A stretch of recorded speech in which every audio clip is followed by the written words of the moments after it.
Ladies, gentlemen, senpais, it's that time of week again where we discuss anime and, well, I don't even know if I can get started this week.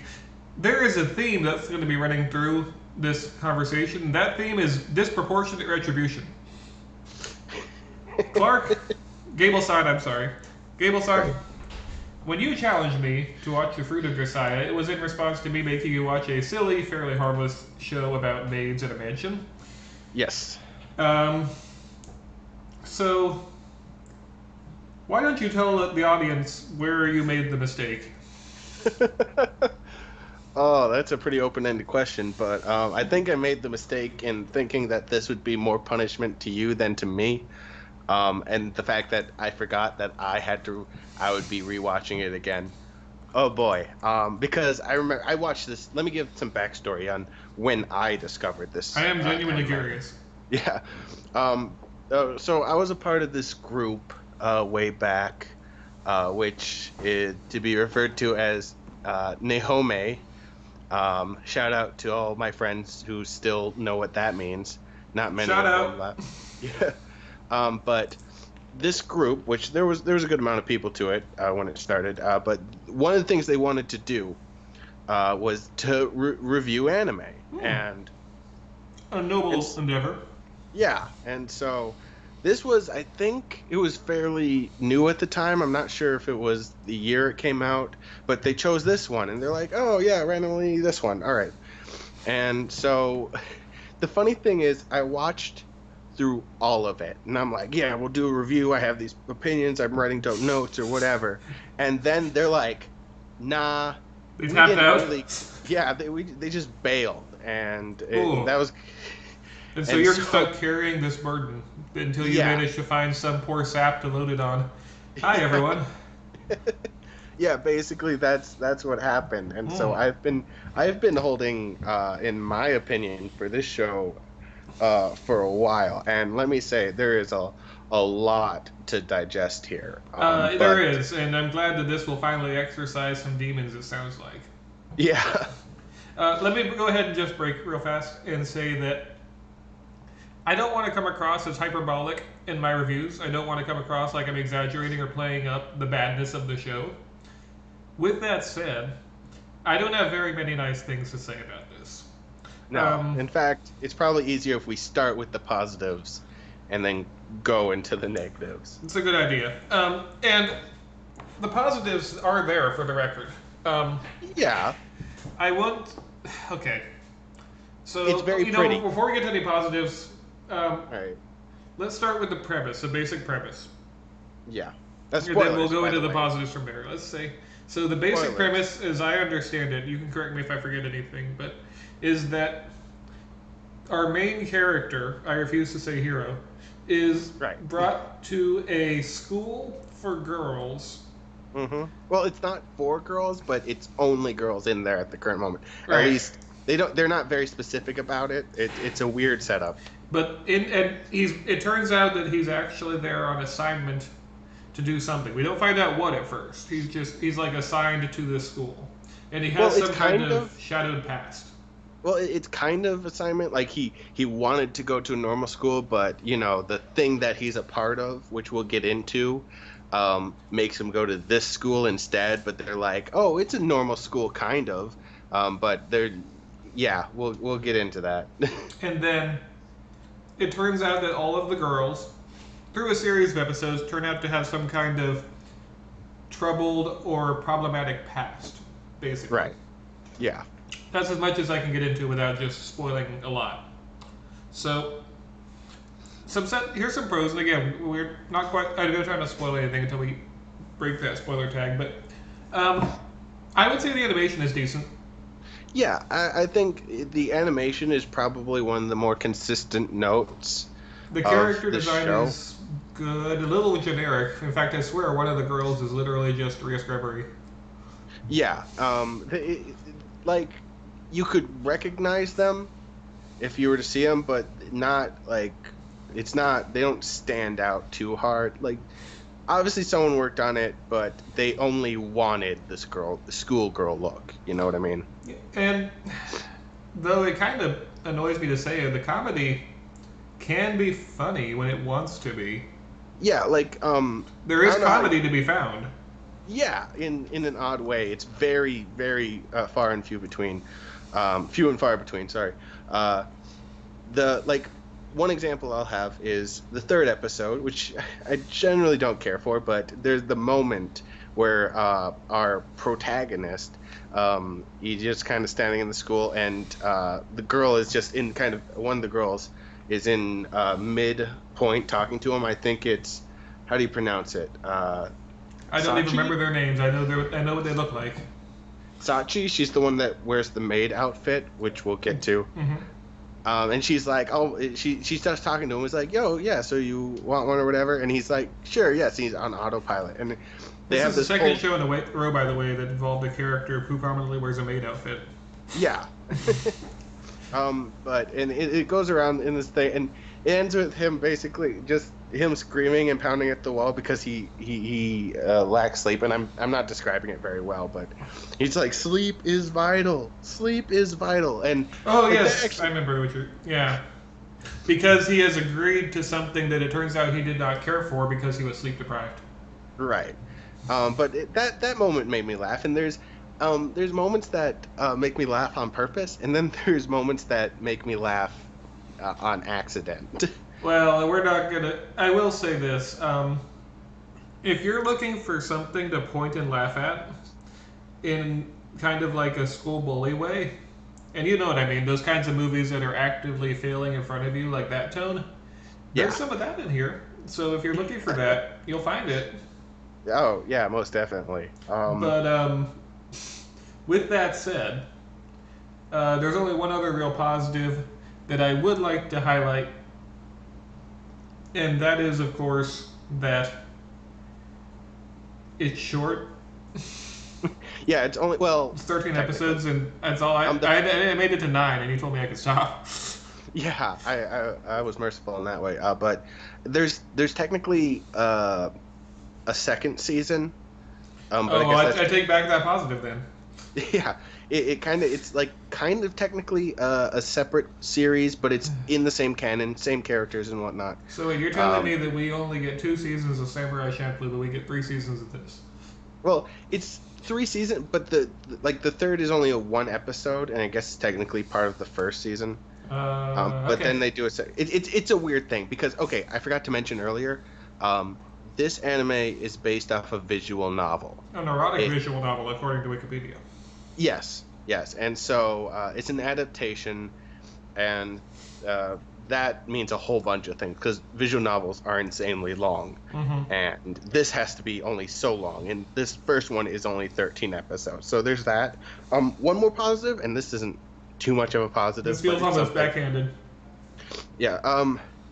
The music's good. Sometimes it's inappropriately used, but the music's good. Like I kind of like that. Like You know, it's weird though. Not to interrupt. I agree. Sure. But the stuff we're mentioning, like decent visual style, decent character design, good music, these are also standard these days in the industry. Everything feels very polished and very refined. And so it's almost like, even though those are positives, it's almost like it's expected on shows like this, especially one this recently. Yeah, but you can tell it's more of, I think they put a lot of money into this. I'd be interested to know how well the visual novel sold actually now. Yeah, well, apparently it was pretty popular, but the whole visual novel market's kind of a weird thing. But it's growing. There's non-erotic ones that are fairly popular too, but that's not the ones we're talking about. And so, I do have one more positive, and this is where we start to cross into spoiler territory, so you've been warned. Right, spoilers. But one more positive, and you're gonna argue with me on this, but hear me out. All right. Now, I didn't watch all of it, but from the episodes I saw, which is 1 through 9, even though the show is gratuitous in terms of sexualizing the characters and also there being violence, there's a lot of blood, there is actually some restraint shown. What I mean is that there is no explicit nudity that I saw. Well, it's weird because there is and there isn't. It's censored. Well, that's what I mean. It censors itself, and it doesn't have to. No, And I don't think so. Yeah. like again, last chance for spoilers. But characters get shot or stabbed, but you never see them get shot or stabbed. It's always like it cuts to their face, and then you see the aftermath of that. Right, which I felt kind of weird considering the things we will be talking about. But like that's the place where it chose restraint. But and it does feel like this could have gone full Gantz, or just full like crazy graphic blood and violence. And I do feel that there is, misguided though it may be, a sense of restraint. Yeah, but we'll talk about that when we get to the negatives, because Yeah. where it shows restraints, it kind of also breaks that. Now, before we get to specific negatives, I want to go to a specific negative. Hear me out. Let's talk about the reason why this setup does not work. Okay. Which part of it that doesn't work? Because there's a lot that doesn't work. Full spoilers off. So, our main character, what's his name? His name is. Did I write it down? Oh yeah. Because I have him labeled as asshole protagonist. Kazumi. I'm going to call him Kazumi. And so Kazumi, he is sent to this school, right? Yeah. And there is no reason for it to be a high school. They do nothing with that setup. And in fact, it's actually weird because it's like a full high school with like multiple classrooms and desks. And it's, yeah, that's the thing. It's huge. It was obviously made only for a few people in terms of when they talk story wise. But when you see the actual layout and design, it's this big old high school with like multiple like dorm rooms, and it's like this whole layout for no reason. And like, no, why? it is. And there's maybe 6 main characters at any given time, and yet they're in this giant setting. And I suppose it does look unnerving, but it just comes across as weird and kind of unnecessary. Right, wasteful. Yeah, and I almost feel like this would have been stronger. I guess it would be a bit more burying the lead, but as we'll get to, that's not an issue. I almost picture like, you remember in Evangelion, Right. how they had like the specific setting for these 4 or 5 kids, and they lived in this very close, confined quarters. Right. I feel like if they had done something like that, where it was a bit more clear that this is something that is specifically orchestrated for these girls, instead of just this really weird high school, I think it would have worked better to the show's advantage, because the high school setting, in my opinion, does nothing for the story. And it just doesn't need to be there. Well, and I think the smaller space would have created or been used to better the tone, which this show, even though it does have humor and it tries to be lighthearted in certain respects, is mostly dark. Yeah. And it like, here's the thing. The first 3 episodes are very misleading, in my personal opinion. Mm-hmm. They kind of advertise a slice of life with some mystery to it. Like, the first episode is a fucking lie. Where it ends. The first episode is shot like a visual novel. It's like a series of scenes. Did you notice where the girls are looking at the protagonist? Right, and it ends on that kind of hype note for the rest of the series. Like, you're going to get, here's clues of what you're going to see, but then it slightly becomes non-canon when you actually get to those points, like with certain ones, or it doesn't address certain other things. But I'm getting a little ahead of myself. But the setup doesn't work, and the other thing that really doesn't work for me is the tone.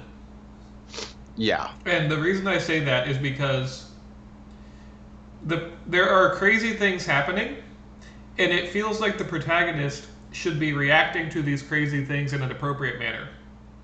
For example, just as one of the girls has a box cutter, and she's constantly trying to attack him. And he reacts with he reacts stoically. He's too cool for school. Yes, he's like, I'm awesome, and so I'm just gonna dodge this. Yeah. And through the whole show, that's him. The problem is that so basic storytelling. you want to convey that this girl is crazy, right? Right. And so what happens is that she pulls out a box cutter, and even if the protagonist is cool and able to dodge it, he panics. He's like, "What are you doing? This is weird. This is strange." Right. No, to him it's like it's a normal everyday Right. thing. His facial expression does not change. Not once. And the problem with that tone is that it doesn't feel human, which okay, but the problem is they're setting it up as like there's a mystery, right? They're Right. setting it up as, oh, this is a normal school, and actually there's dark secrets hiding. But because the fact that nobody is acting like a human, they're acting kind of like aliens, imitating human behavior. Yeah. That means that the audience never has the chance to be lured into the mystery. The audience Like, never it's- has a chance to be like, oh, I wonder what's happening here, because they're too busy trying to figure out why people are acting like this. It lacks a straight man Yes. in a sense. Even though he's kind of the straight man, he's doing a terrible job of it because he finds nothing. Oh, of no, it no. weird. If he's the straight man, something is wrong, as we will discuss. Well, something is definitely wrong. I feel like the principal could have been the straight woman, I guess. Yeah. But she's she just basically not in the show. yeah, she appears like a few times and then Yeah. she utterly disappears. And it's It's completely actually- unclear how much she is in on everything, for the record. Yeah, they kind of like it wavers. Like sometimes she feels like she's really in on the whole organization, and then sometimes she's like, "I'm just a principal. What's going on?" Well, and okay, so okay, and the biggest problem, and I told you about this as I was watching it, is they tell stories backwards. Yeah. They tell the story like it's Memento. Well, and it really is that this show, it's terrible with its structure. It's unstable, and not only will you get bad flashbacks, but you'll get these weird inserts that don't quite correlate very well. But it's almost to the point, like, I feel like you could reorder the scenes, not change anything, and make it better in some Yeah. cases. I'll give you an example, right? Right. So, we start off with the girl who is crazy. She has switchblade. No, it's not switchblade, a box cutter, and she's attacking our protagonist, right? Right. And the protagonist is just, he's okay with this. He's like, oh, you're crazy. It's okay. Right. And then he says, oh, it's crazy, but we'll be friends. He's like, you can call me by my non-formal name. And I'm like, okay. But then it goes, okay, why is she crazy to other people? Then, why are you crazy? And then, tell me about, let's find out. Yeah. And they went backwards. He's not supposed to accept her until he finds out, oh, there's a legitimate reason why she's acting this way. Right.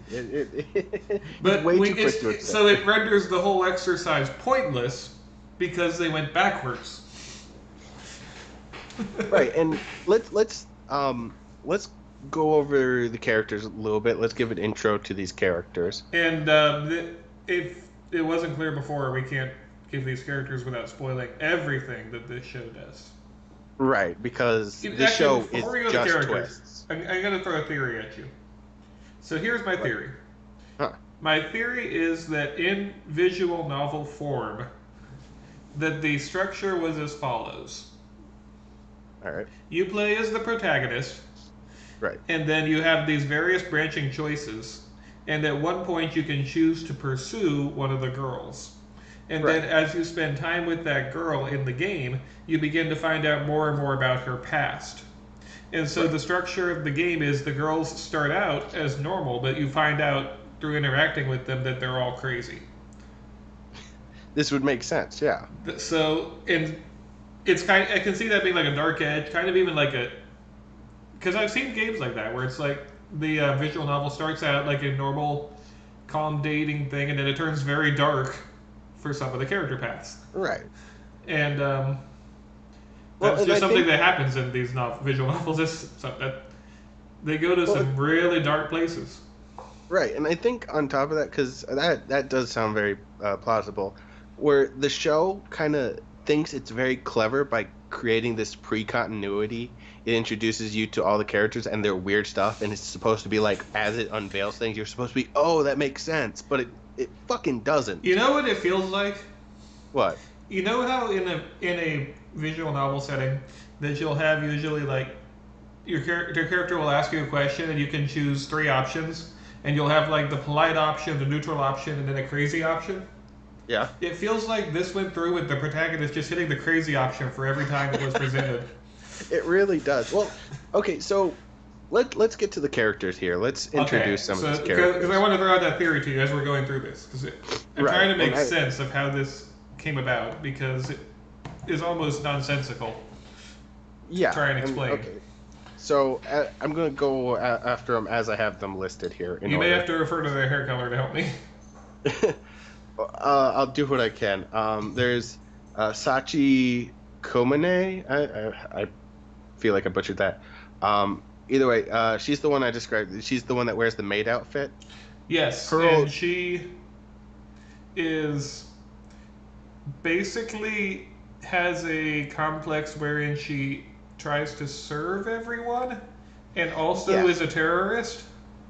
Yeah. Well, here's the funny thing is that at the end of episode 1, they reveal that she has this. She's like working on a gun. She has a gas mask and she has all these gadgets for creating these things.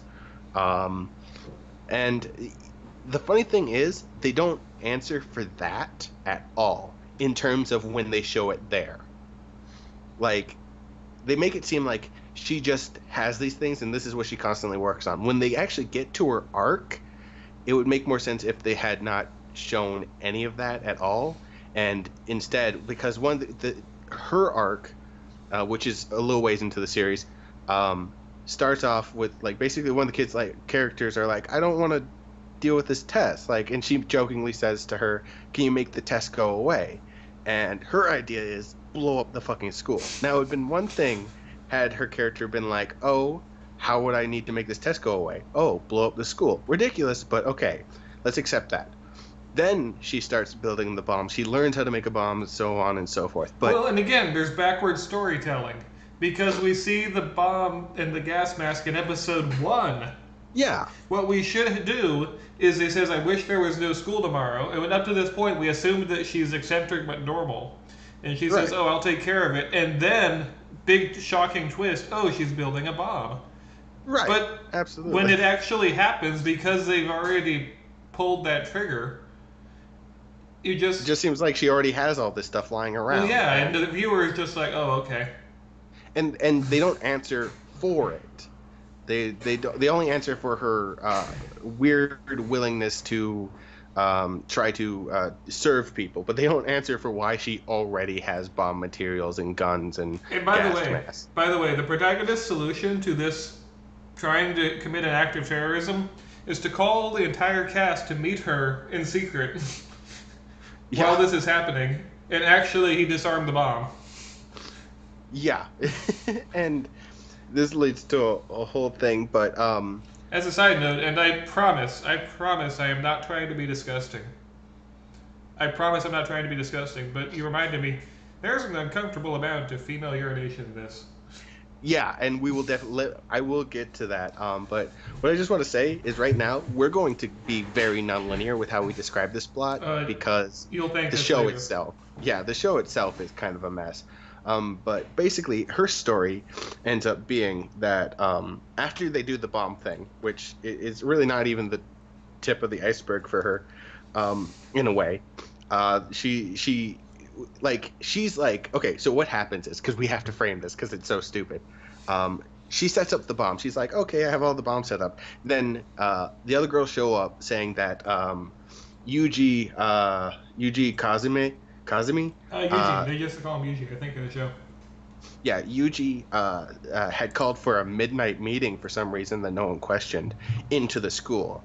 And so she's like, oh shit, the bomb's going to blow up and they're all going to die. And she's like trying to convince him to leave without saying that there's a bomb for some Just reason. say there's a bomb. What? Just say there's a bomb. They know this about you already.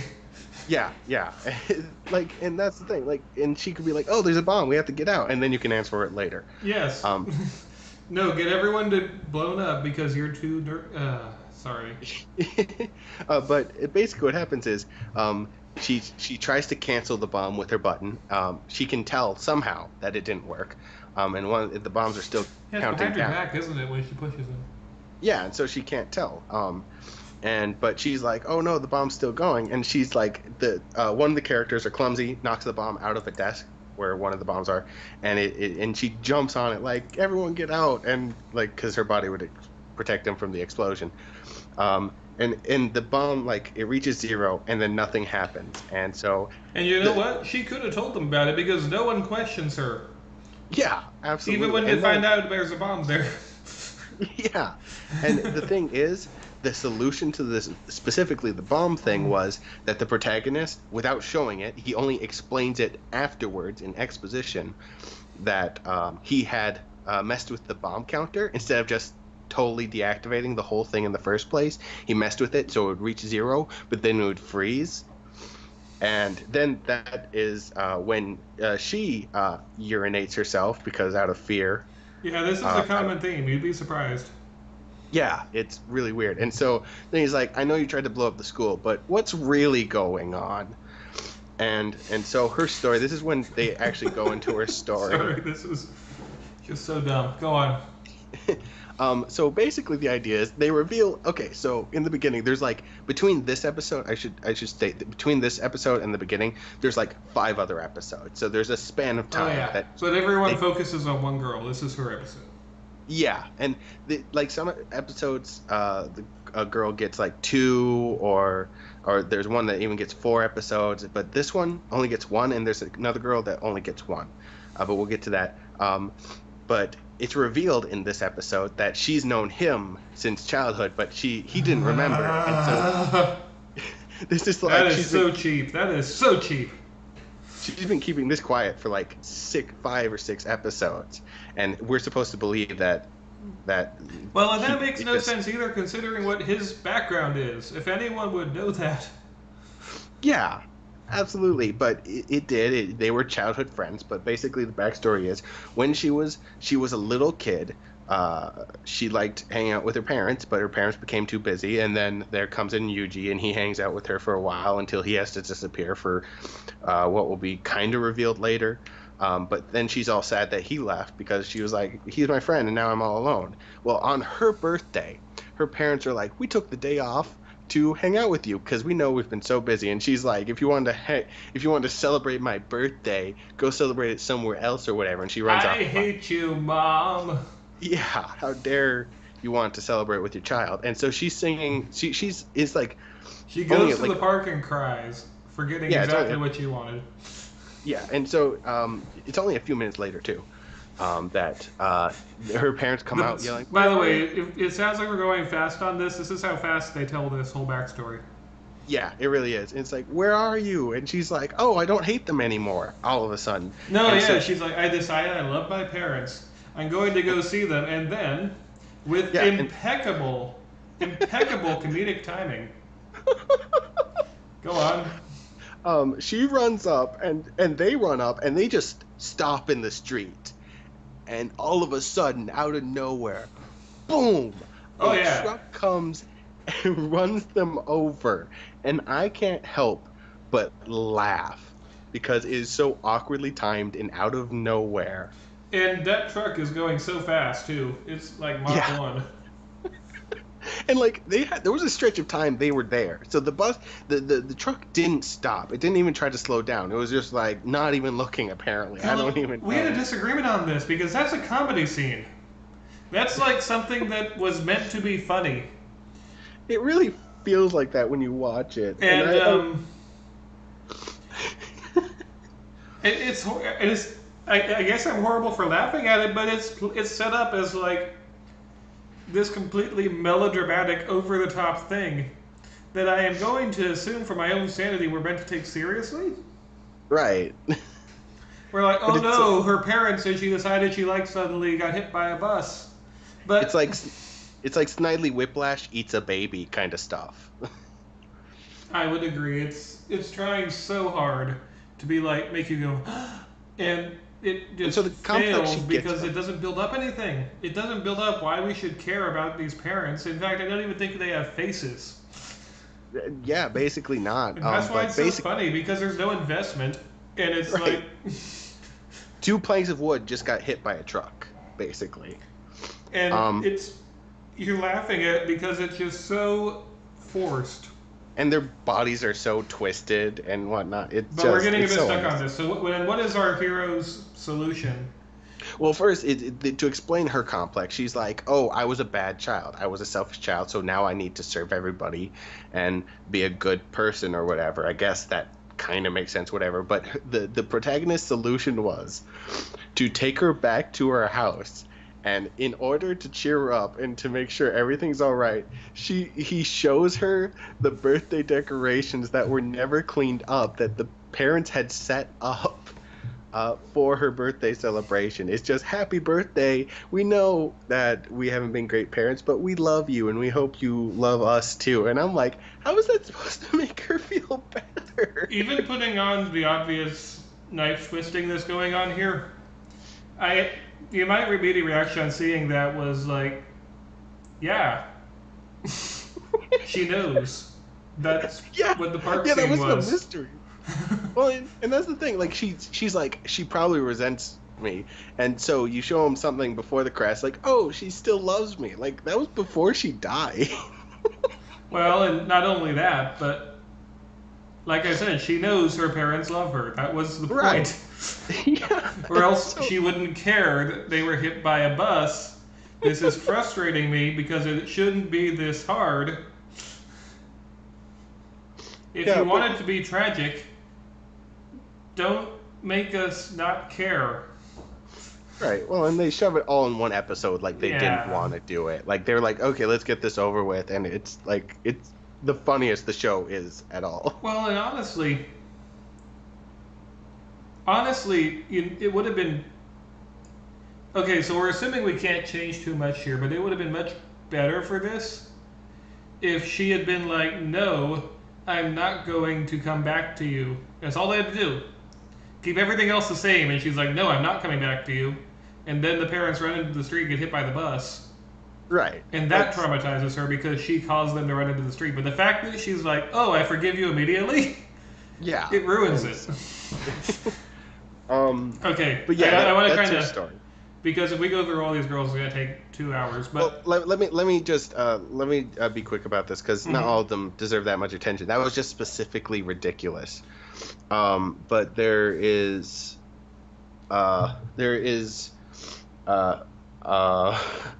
Machina. Yeah. no. There's a common theme I do want to address before we go on to the next one, and that is that the protagonist will discover some kind of underlying mental issue, and I assume unintentionally always goes about solving it in the worst way possible. Right. They all have like this mental illness. And if you kind think of- I'm lying, well, let's talk about the blonde girl next when I say the worst way possible. Right. Okay. So then what we'll be talking about is Michiru. Michiru, M.I. yeah, it's- As I have her label. I wanted labeled- this to be my favorite character, Gable-san. Yeah. I didn't dislike her that much. But she has probably one of the dumbest setups to her whole problem. And she's probably the first arc you actually really go through.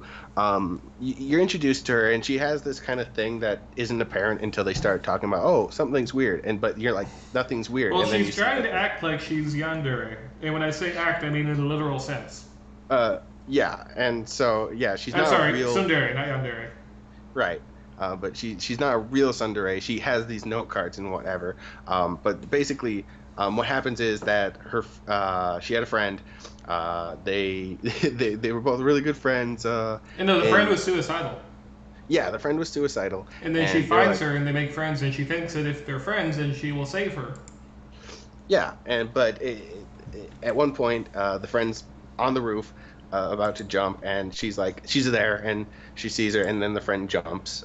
From what we're supposed to assume was some sort of rape that they never showed or talked about. I'm Oh, like, here's the problem. Here's the problem.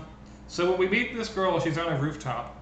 yeah, She's about to jump, and then Michiru tells her, "No, don't. I don't think we ever get a name for her. If we do, I forget it." And she convinces her not to jump, right? right, And then they go on a day. They go to the arcade. They get their pictures taken. They become good friends. yeah, But then in the next scene, the girl is disheveled looking and standing on a roof again. with torn clothes and whatnot. How did she get up there, by the way? Because if I was Michiru, I would not let her on the roof. Right. Or I would so tell someone, keep that door locked. so she jumps off. Yeah, she kills herself. Yeah, and so Michiru, all of a sudden, they didn't explain it, but all of a sudden, she's always had a weak heart, and so she has a heart attack right there. And so they decide, the paramedics get here. I'm going through the thought process. The paramedics get here, and like, oh, she's having a heart attack. Well, there's a dead, convenient body right there. Let's use her heart that's apparently a match to go and do a transplant here. Well, there was memories in that heart, and the funny thing is, this is ridiculous, and everybody knows it's ridiculous, but the protagonist says, well, it's ridiculous, but I can't disbelieve what I see with my own eyes, even though he sees nothing. It's the same girl. But the idea here is that it would have been better had she had the heart transplant, but in her mind her friend was there, and so she created dissociative identity disorder. Again, a second show which has dissociative identity disorder. There's a lot between this and May Team that have odd enough in common, but yeah, she has. Yes, she is, and so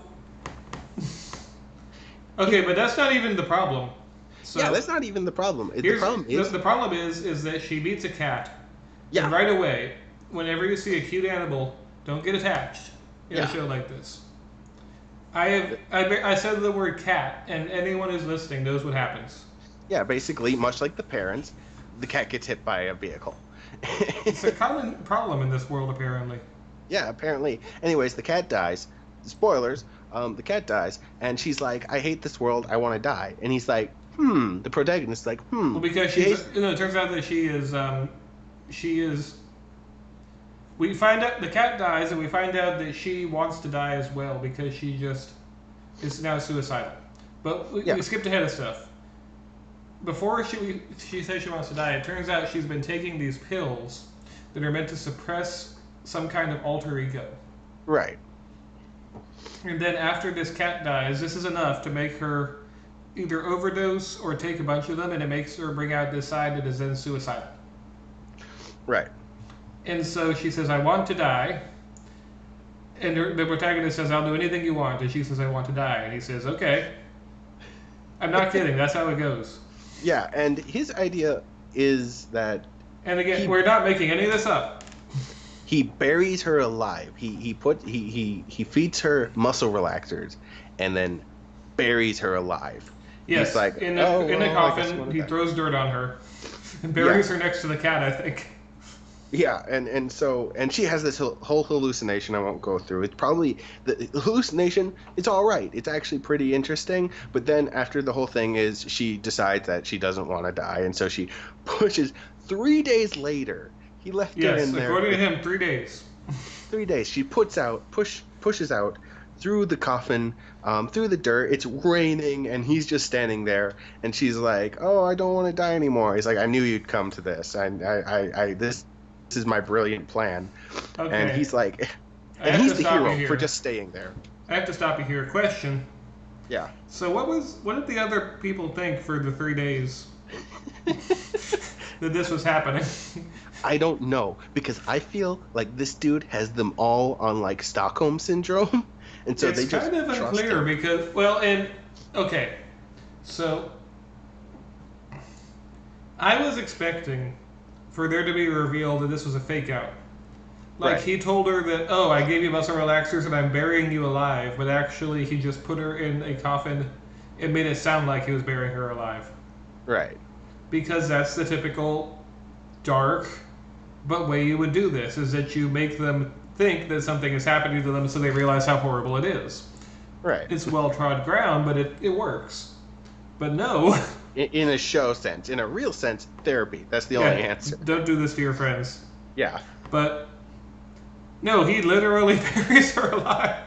And So, he's the hero for staying there for 3 days, standing outside the coffin. well, and I have to ask, was his plan to then just murder her?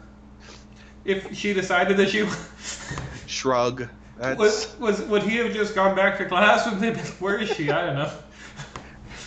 She wanted to die. And that's just how much of an asshole this dude is. He's constantly, by the way, he's constantly negging the girl. This show is insanely misogynistic. He's constantly insulting the girls, like with slights or whatever, but in that way that he's supposed to be so cool like.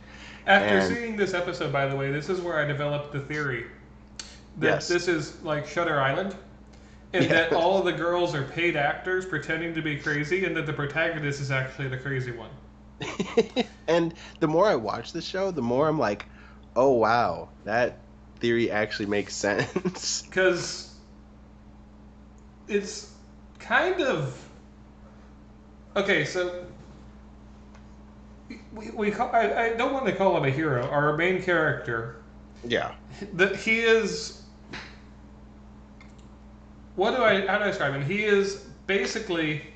He's brooding, he's stoic, he's air quotes cool. Yeah. He's hyper competent. He's an expert fighter. He is an expert soldier. He's trained in sniping. And, he's basically like this blank slate of characteristics. And the problem is, the show seems to want for him to always be right. Yeah. And it's framed like he is this genius who's coming up with these unconventional ways to get these girls to confront their problems. And he's not. He's burying them alive. He's taking them back to their house to reopen the wound. And he's convincing them to fake their deaths, which we should talk about next, because that was the one where you told me I don't know what's happening anymore. Well, yeah, yeah, so... I love this character, by the way. This is probably my favorite character besides the crawdad. Is this father. the crawfish? No, my favorite character is the crawfish, but right. Okay. The father is my second favorite character. Oh, the father is your second favorite character. Okay. I love this guy because he's so stupid. Right. Well, okay, so the character... The box cutter girl. Yumiko? Sakaki? I don't know. But yeah, she's basically the whole reason the school is there, because her father funds the school and they created the whole thing. She's the one that keeps attacking. Which, by the way, this is a terrible idea, if that's true. Yeah. Wouldn't you want to stick her with, like, people who are trained to handle her and make her Shutter Island? But, no, let's put her with a bunch of other crazy girls. Right. Well, it was just her at the beginning. Like, that's the funny thing. For a while, it was just her. It was just her in this big old empty school with a principal who's also the teacher, and then slowly the other girls would start coming in. But her whole backstory is that her father is this, he's rich. He's a company owner. Oh, he is like Scrooge McDuck rich. Yeah, and so he's every negative trait you could ever possibly associate with a rich man, to the point where I expected him to be twirling a mustache. Yeah, it comes close, but... He is the second worst rich man I have ever seen in an anime, after Taro's grandfather. Yeah. But basically what happens here is that he meets Yumiko's mother, and she gets pregnant, and she births a girl, Yumiko. And the father's like, I wish it was a boy. And then he abandons the mother and like, I wish you were a boy. And it's like, oh shit, my mother even hates me. And like, I wish I were a boy. And but basically, okay, fine. It's a little old-fashioned, but okay. So you have a parent that resents you, but keep going, because basically what happens is the mother was sick. She dies. The father hides her away basically in this school, and then later, out of nowhere, he's like, for some reason, I think his son dies. And he's from a new wife, and he's like, I need an heir. Oh, fine, I'll use the girl. And so he's like, come, girl. And she's like, no, I don't want to. You're a fucking terrible father. Among other things. Yeah, and basically and so a supervillain. And so she stands her ground. She's in the school, and she's like, I'm not going. And he's like, come along. And she pulls out a gun. And the funny thing is, they ask where she No, gets you the missed gun. the part where it caused her to attack people with box cutters, and that's why they put her into school. Oh, right, Because that's the rational response to every. Fine, she's crazy. Moving on. right. And And so her father comes to take her away because. No, you skipped it. Again, this is backwards storytelling.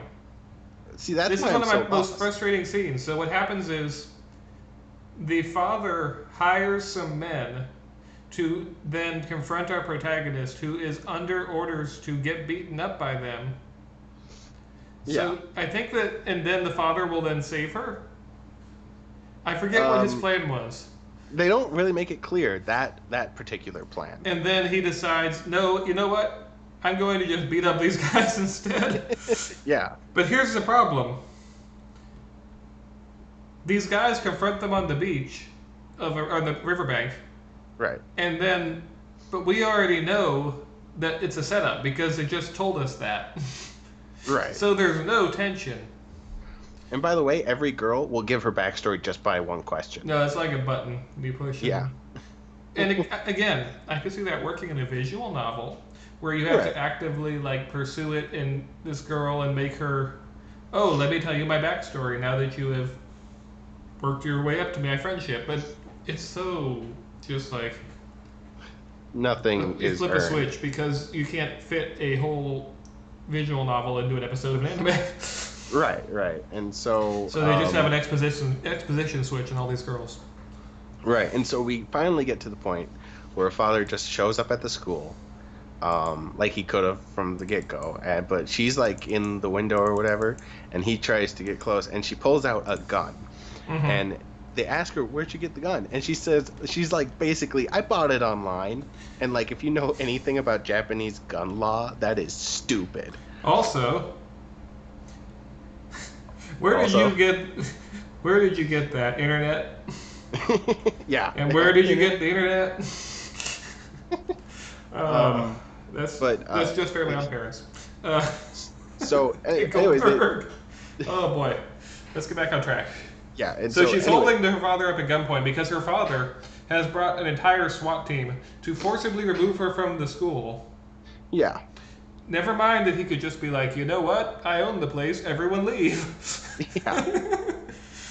And Or so I'll turn the power off. and There so are better solutions here. he steps forward and she keeps firing. Oh, he doesn't just step forward. He's like, you will come to me and you will not shoot me. I know you won't. Right. And he's like walking forward and he's like, she's shooting at his feet as he walks. He's like, you will obey me, daughter-son. Ah. Yeah. I love this guy. And then he gets shot in the shoulder and he looks surprised. Ah, I've been shot. I could not have foreseen this. Well, and then the thing is, he's acting like, I just want a daughter, like not an heir. Like he just wants, like, I need someone with me. And This she's comes like, out of no. He's like, you think I haven't suffered too? Ah. right. And it's I'm like, getting angrier at you. By the way, our protagonist is there watching this happen. yeah, we'll get to that in a second because it's really dumb. Oh, he gets dumber. Yeah, and so she runs out of bullets. Yeah, and so she's like, I have nothing to defend. The SWAT team's about to come in, and then she pulls out a fucking grenade. Like, you thought, like, her having a gun's ridiculous. I said, hold on, foul on the play. And so she's 15 like, yards. I guess, and so she's like, I'll just kill myself. And so With this grenade. yeah, and so she falls below the window, and Yes. like a few I'm moments going later, away. yeah. I'm totally gonna kill myself now. Right. And so then a few moments later, boom, explosion. And the father runs in, what? And it's like, my daughter that I suddenly care about. Oh, yeah. And he sees this half-burnt corpse or whatever, my daughter. And, Does he ever give a reason why he can't remarry? well, he did remarry, I think. No, just, again. I I just don't- broke the premise, didn't I? they don't explain anything in this show. Oh, goodness. But anyways, Yeah, it's, so she has killed herself. She has Yeah. blown herself up with a grenade, and her father is like, no! And then they're like, get him to a hospital. He's been shot. We'll take care of this. And then Right. cut to her grave. And I Yeah. was like, wow, this is a turn. Well, and here's the funny thing. Like, before we get to the point, the funny thing is, like, her father is, like, now totally cool with everything. He's like, he's not emotionally traumatized. He's like, he says, I'll spend, like, I want to say, like, the rest of my life trying to figure out what she was trying to tell me. Like, saying, you're a terrible father, you abandoned my mother, I hate you, I don't want to come back, and then followed by a big kaboom wasn't, like, clear enough. Also, Like, well, time to go find another heir. yeah, basically, that's like, he's like, he This moved is on what I quick. mean. Yeah, and then it's revealed she's standing behind another tombstone. She's alive. That was a fake body. She Yes. managed to somehow No, move out not of a the... fake body. As far as we could tell, she contracted out a local morgue. Yeah, right. And and also the gun had blanks. Only Yes. one bullet was in there, and I don't know why they even gave her that. But It was basically, rubber bullets the whole time. well, basically the whole idea was that the protagonist was there with the sniper rifle the whole time, and so he timed it perfectly with her pulling the trigger that it would graze his shoulder. Like, oh, it's real. Like, so much pointless effort. Okay, let's go over the dumbest part of this. Yeah. Okay, which is dumber? I want you to tell me which is the dumber part. A, that the father would do anything other than what makes sense. That he chose the most obvious, he chose the most risky to himself and most likely to fail option to get his daughter. Or B, that their choice of faking their own death under the assumption that he would never come back Right. to the school he owns, or that no one would say to him, hey, I saw this girl walking around. Well, and I think that's definitely the dumbest part, especially considering the reason Oh, why and he don't keeps tell the this- principal, by the way. So I choose to believe that moments after the principal finds out she's alive, she immediately called the father. That's what I choose to believe. But they're like, he's also like, I'm going to keep the school open. Why? Because she said a note that if I'm dead, like, keep the school open. And so, yeah, why not? And then it goes off a cliff. Oh man, boy, does Because it up go. till this point, it's been stupid, but it's at least been the kind of stupid where you point and laugh, because it's stupid in the forced, contrived, borderline nonsensical plot point after plot point that thinks it's being cool and melodramatic and subversive, and I can Right. point and laugh at that. Yeah. But then, and this is where I said I don't think I need to watch the remainder of this, is the plot where the girl, the lolly, what's her name? Makina. Makina. So there's this girl who is basically the lolly of the group. She acts very immature and eccentric, and she's like, "Oh, I'm cute and adorable and innocent." Like it, and it's not like Sasami from Tenchi where she's the little sister. This is a very troubling. As far as we youth. can tell, she is as old as the other girls, but Yeah, but they she's purposely acting like make she her. is like 5. Yeah, because she has aphasia, which is, despite what they say, is not a mental illness. It's a brain damage thing, as far as I've looked into it, and so even that doesn't work. But they basically, everything they do with her is to justify her lolly personality, and it's Now, let me explain what happens. yeah. And I'm going to do my best to cover this, because then you will have the sad duty of telling how it ends. Yeah. So, she is a lolly. She's a little girl. And then she asks our protagonist to literally, I want you to be my dad. No, not like that. She literally wants him to act like he is her father. And Yeah. we find out that, long story short, there was a series of snafus, and she is the daughter of a very powerful businesswoman Mm-hmm. who is the head of a family, and that through a series of unfortunate events, again, not that one, she has been either separated or that her mother has shunned her. Right. Basically, it's a repeat of the previous plot, now that I think about it, Yeah. To a where degree, they only yeah. really keep her around because she is a potential heir. And the mother is this very hateful woman. Like, it's revealed randomly at one point that she had her husband killed. Yes. And so then our protagonist at some point, because the storytelling has no sense of time, is given an assignment to assassinate her. Her being the little girl. Yeah. And so our protagonist decides instead to then kidnap her, essentially. And he takes her, and then they go on a, I think, 2 or 3 episode long. Yeah, it's 2 episodes. Gun battle, where they are running from agents hired by this businesswoman, who is not like a government official or anything. She just has a staff of private hitmen, I guess. Right. And there's this very weird, very creepy overtone where he's like, "I'm teaching you how to be a sniper," and then she ends up trying to fight the guards by herself. She gets shot. I just realized this is Leon the Professional. Kind of? No, it literally is, because... well, hold on. And so she gets shot and sent to the hospital. And then the mother is there, and she's like, "Are her organs any good?"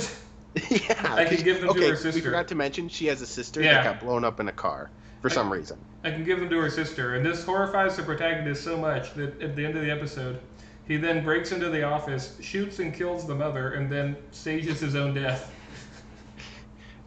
It's so... I'm telling you, picture this as a visual novel where you just pick the crazy option for every answer. And it makes so much more sense. It really does, because, for some reason it shouldn't, but the cold-blooded murder seems so out of place. Well, it's because the protagonist is... They don't tell you anything. This is 9 episodes in, and all they have had him do is crazy things. Yeah. After crazy thing. And by the way, this episode reinforces the Shutter Island theory. Yeah. They give him a gun loaded with blanks and let him think he's being a hero. And at this point, that's where I basically got the gist, is that there's a series of finding out that there's some kind of problem with the girl, and then solving it in the worst way possible. And apparently, right before I tapped out, as it were, I didn't really tap out because I got through 9 out of 12 episodes. But then the next episode is apparently the one where we find out his deal. And I know you don't want to talk too much about it, but why don't you tell us what his deal is? All right, so I'm here's the point where I'm not laughing as much, because the next 4 episodes are for Amani. I'm pretty sure I pronounced that wrong. I really don't care, because this is probably the most infuriating arc in the whole fucking show. Actually, I think it's 3 episodes, and the last episode is just kind of this stupid, pointless one-off. I believe in you. You have to keep calm. Okay, so basically what happens is that the girl, the redheaded one, that's just how I'm going to refer to her, is basically, she's been hitting on, she's been the most... She's been the most heavy in her hitting on him. Basically, she masturbated in his bed at one point. I love how we say this so matter of fact. Yeah, and basically, I assumed that she was nymphomania. That's what they were going for, but it's a whole thing, because basically what happened was that he had a family that died, all different occurrences, I guess, but he had a sister specifically. And so this girl is like, through the whole show, is like, "I want to be your girlfriend," or she says big sister at first, because for some reason the show has an obsession with incestuous fetishes. But she's like, "I want to be your big sister," and then she's like, "I want to be your girlfriend," and she's like throwing herself onto him, and he's like, "Why are you even fucking doing this?" And she basically has to explain that she knew his sister, and they were both in a bus crash. Basically, early high school, first year, they were first years, and they're going on this trip. I think basketball team wise or whatever. I don't know. It doesn't really matter. Anyways, basically they're going on this trip. The bus blows a tire on a cliff during a turn, and so they fall off a cliff. A cliff no one should have fucking survived, by the way, with how high they show it. And they end up in this forest area. And so basically you spend the next 3 episodes going through this process, which is it's just high school girls suffering. That's all it fucking is. His sister is basically keeping everything together. Like there's the class president who's a bitch and she's like super controlling, while the protagonist's sister is basically doing all the real work, while Amane, the redhead, basically helps her, and she's like, "Oh, we're such a good friends." And basically, they go through starvation. A few of them die. They're dressing the wounds. There's also more urination, which happens throughout the show, like we said. There's a lot of unnecessary just suffering. The dog. There's a dog. There's a random dog. He dies. You don't want to be an animal in this show. That's Yeah. why I like Mr. Crawfish, is he survives the whole thing despite being an animal. Yeah. He dies. They eat the dog, which is just, by this point, I'm like, fuck this. But actually, I go a little bit farther. So basically, what happens is, by episode 3, it's revealed, because the teacher, the sensei, he survived as well, and he goes out to the forest, and he comes back, and he didn't find a way out. By the way, they're all like, we got to stay here because what if help shows up and whatnot? We don't know how to get out of this. That's important for later. Basically, okay, so he comes back. He's like, I finally got back. Like, he's been lost the whole time. And so they're without food. They've run out of food. They only had 3 days rations. And so they're like on day 15 now, and they had to scrounge for their own food or whatever. At one point, one of the girls come back and like, Sensei caught a deer and he killed it and now we have meat. And so everyone's like, yay, eating meat, except for the protagonist's sister. And so that also means that the redhead also doesn't eat, because they're like, the protagonist's sister is like, I don't want to get sick from it or whatever, giving some excuse. Later we find out, because the protagonist's sister is like, at night she's like, oh, we have to leave, we just have to leave. And then they run into what is, because they see the class president and the sensei go into the forest, and so they follow him, even though they said they were supposed to leave, escape. They follow him and find out that the class president, this teenage girl, is fucking the sensei, and it's just it's tasteless how they do it. It's still freeze frame, so it's like we talk about that they have that restraint, but again, that's where the restraint breaks. And it's so pointlessly, and then they show that they've been eating the other dead students, the students that have been, yeah. And so at this point, this is just not fun. This is just suffering. It's stupid. So they run. They're like, oh no. And so the class president and the sensei hear this as they're running away, and she commands him like a demon zombie, like, go and kill, and his eyes are red and he goes running. And at this point, the other students apparently knew this the whole time, and so they chase after, and so they're running.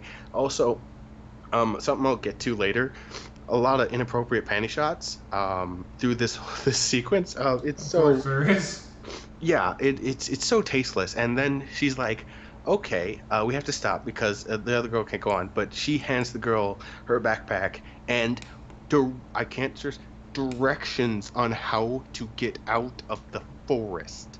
She had directions on how to get out of the forest. And she tells her, go run that direction, follow these directions, I'll try to catch up. She has a knife, she goes and tries to kill everybody. You know what I can't help but thinking of as you're saying all this? What?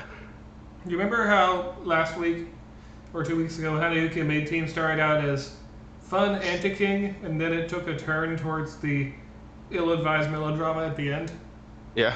This feels like it's doing the same thing, but it started on the level of ill-advised melodrama.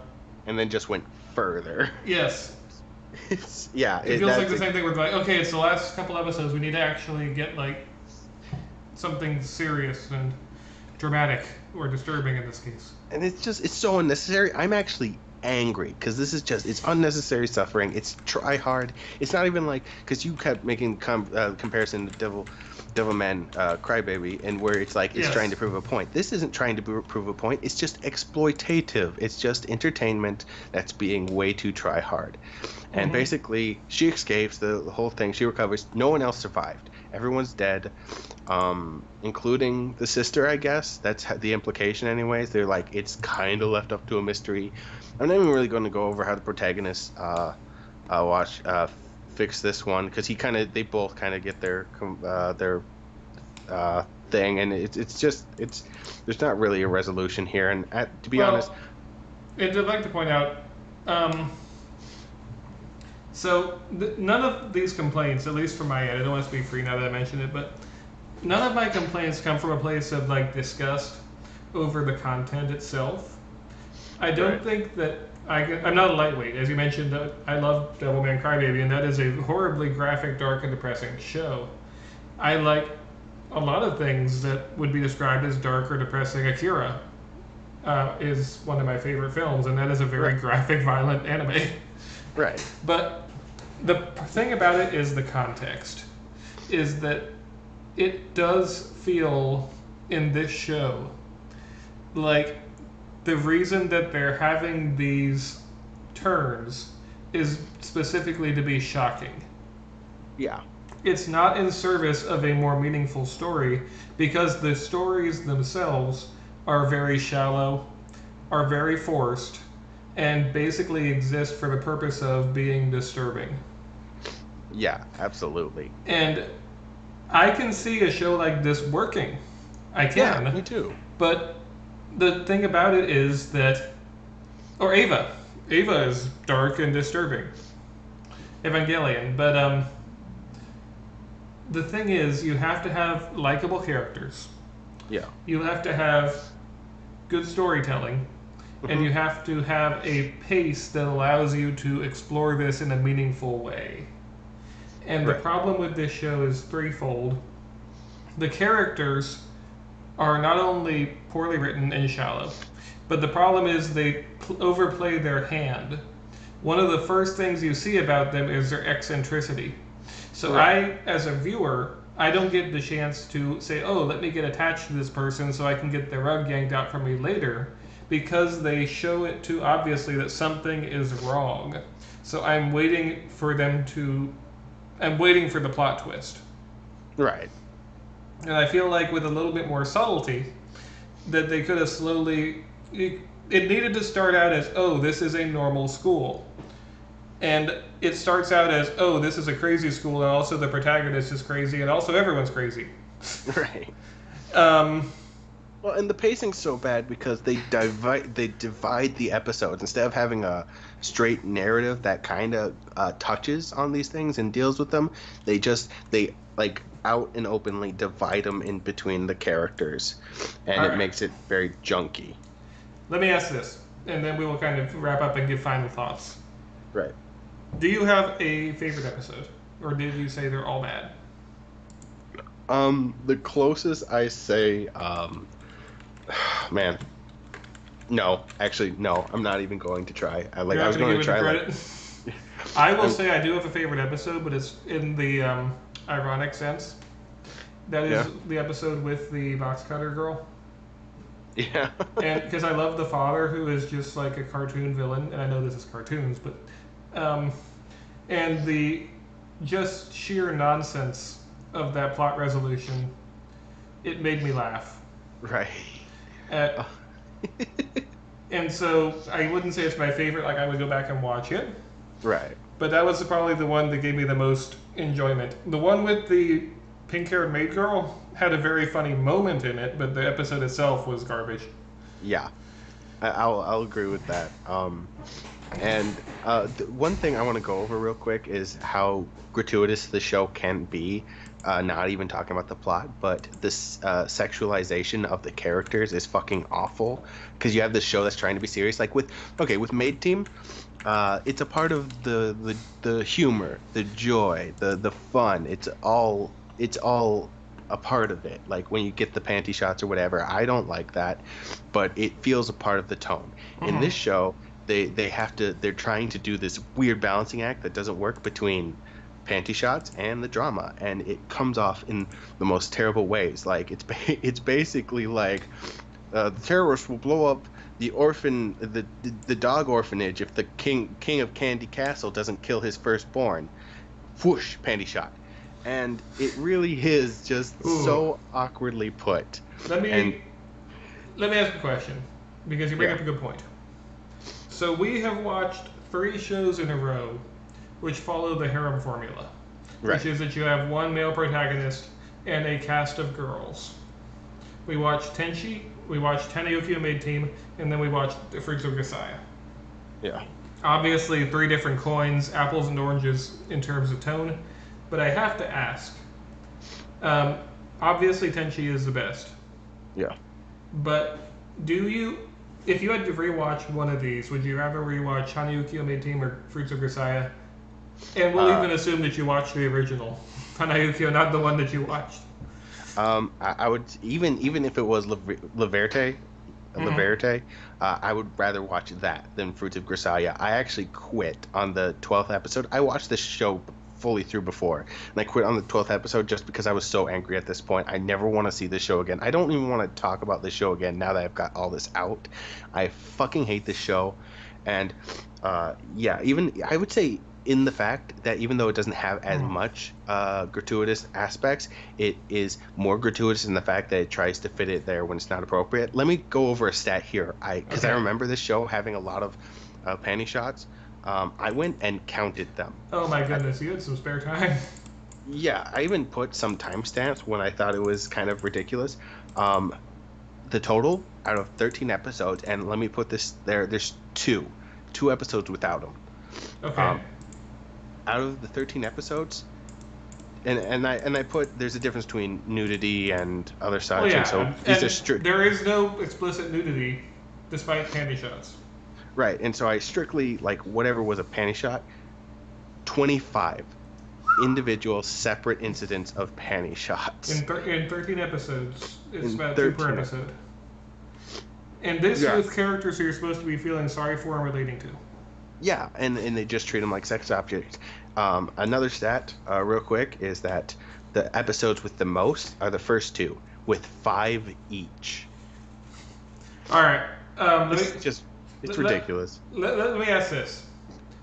If you had, and these numbers, and whenever you give something by a number, there's always all these variables, but for the sake of just being fun, if you had to give each one, Tenchi Muyo, Ryoki, Hanyo Maid Team, and Fruits of Grisaia, a score on 0 to 10 on the scale of harem anime, how would you give each one? I'll give 1 2. Well, with Tenchi, like as either a harem show or just as an anime in general, however you want to rate it. I will see. Here's the funny thing. I want to rate it as a harem, specifically in the context, because if I was to rate it as an anime, I would have to go by quality. But let's go by harem rules specifically. Tenchi, I'd give an 8. It follows harem rules. It does it really well, in good quality. Maid Team, I would give a 9, not out of quality, but how much it actually follows the harems. Okay, that's fair. Either way, I'd give Fruits of Grisaia a fucking 3, because it follows no rules of anything. It doesn't That's low for you. You're nice. It doesn't really even follow what would make. I'm not a fan of harems, but it doesn't even follow what makes a harem enjoyable. It just gives you a bunch of girls who they make suffer through the whole show, and a protagonist who is unbearable. Like Taro, I don't like Taro, but at least he was a good person. Like they tried to make him a good person. Here, Yuji is a terrible fucking person. He's a terrible fucking protagonist. He's a terrible representation of what a good guy should be, and so. On that, it even does terribly as a harem. I agree with those numbers, and since you did harem, I will try and parse out quality. I'll give a 0 to 10 on the great do you leave an anime harem off. Right. I would give Tenchi Muyo as an anime show a solid 8 out of 10. Right. If I have any flaws with it, it is mostly in just that it peters off as the quality goes on. If I was just rating it, because the first season is very good, I would give it a 9. But taking into account what happens next, it can't quite hit that mark. I would give Teo-kum Maid Team the original. I would give it a solid 5, maybe a 6 if we're counting ironic entertainment. Right. Like oh, this is silly. This 3. If it's lucky, maybe 2. I don't want to be hyperbolic and be like, it's a -5. It's right. But And like And it he, could have been good if you take out the fan service and if you take out the terrible bits. There's actually it's good if you take out terrible bits. right. Well, you know what I mean. Like I know what you mean. there's substantial there's bits that I'm like, if this wasn't a good anime, it would have been really good. I want to Uh, stress though, my problem is not with the premise. My problem is not even with the characters themselves. It's the execution and the pacing and the tone are so wrong yeah. that it just like if it was a pole vault, Tenchi clears it easy. Hanayuki made team kind of stumbles and might make the bar wiggle a little bit, and this trips, falls, and impales itself on the pole. Yeah. Because it has interesting ideas. I have to grant it that, but the way that it chooses to approach those ideas is so wrong on so many levels that you can't get into it. On a storytelling level, on a societal level, on an emotional level, just no good. I would say that this anime is actively harmful. Mm. Well, I think we all know who to blame this week. On that note, with that said, and here's the thing. I'll say this. I don't regret watching it. Because if I had watched the episodes you watched, I might have been like, well, I wish that was something I didn't need to see.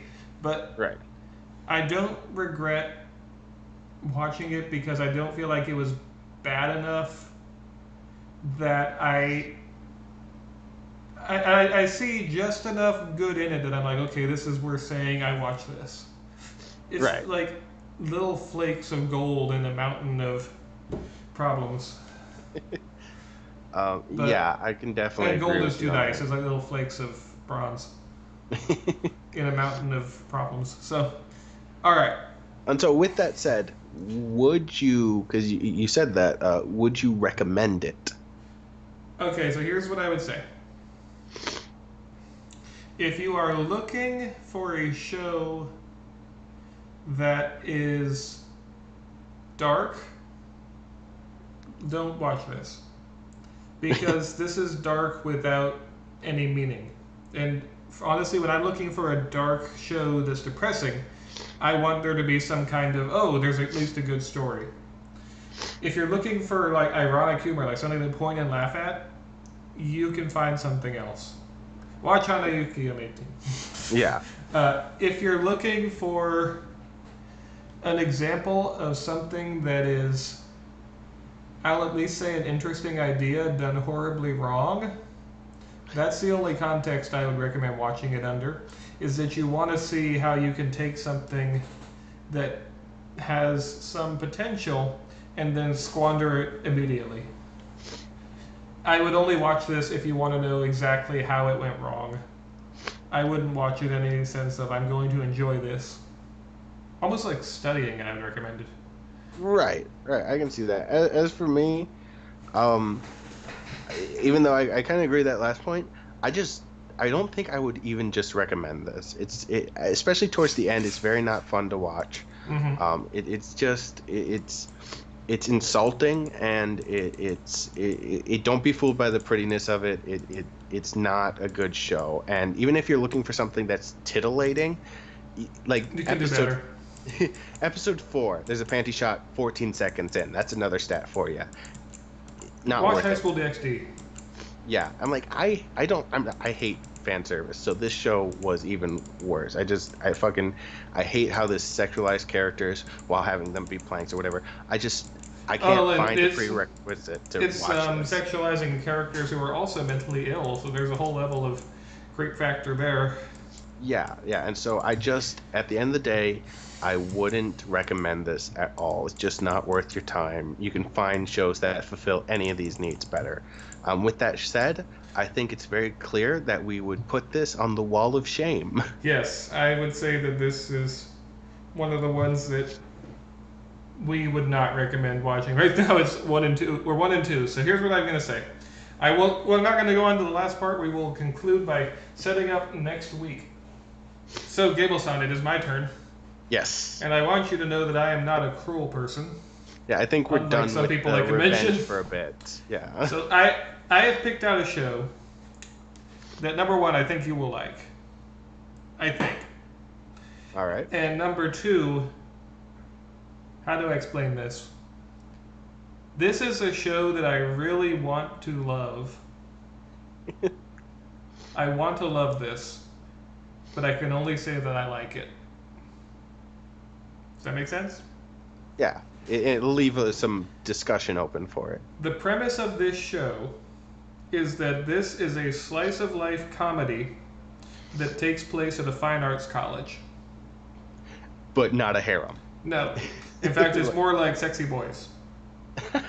But as long as we're getting away from harems for a while. No, it's our main character who is like a freshman and his upperclassmen friends, and then a girl moves into the dorm, and they all fall in love with the same girl. Oh no. And it's a slice of life comedy romp, coming of age story, and it is called Honey and Clover. And so I look forward to hearing what you think of that. In the meantime, though, just skip this one, guys. I wouldn't recommend. Even in the context that I recommended it, I was working to get there. Yeah. All right. So then, until further nonsense. Teo, can I say it? Oh yes, because I messed it up last time. So I want to say it because I messed it up last time. Speaking for Teo-kun and Gable-san. See you later, astronaut outlaw. You had one job, Gable.